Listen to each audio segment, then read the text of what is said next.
اگر اللہ تعالیٰ کے علم و حکمت کے کلمات لکھے جائیں اور ان کے لیے تمام سمندروں کا پانی سیاہی بنا دیا جائے اور تمام مخلوق لکھے تو وہ کلمات ختم نہ ہوں گے، البتہ یہ کہ تمام سمندروں کا پانی ختم ہو جائے اور اتنا ہی اور بھی ختم ہو جائے۔ مدعا یہ کہ اللہ کریم کے علم و حکمت کی کوئی انتہا نہیں۔ چنانچہ اللہ تعالی قرآن پاک میں ارشاد فرماتا ہے، قُل لَوْ كَانَ الْبَحْرُ مِدَادًا لِكَلِمَاتِ رَبِّي لَنَفِدَ الْبَحْرُ قَبْلَ أَن تَنفَدَ كَلِمَاتُ رَبِّي وَلَوْ جِئْنَا بِمِثْلِهِ مَدَدًا۔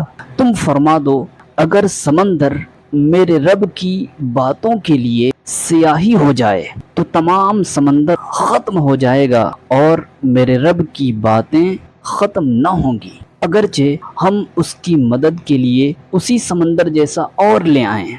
اس آیت پر ہم غور کریں کہ ہمارا رب کریم کتنا عظیم علم و حکمت والا ہے۔ الحمدللہ ہم اپنے رب کی ذات اور اس کی تمام صفات پر دل سے ایمان لے آئے۔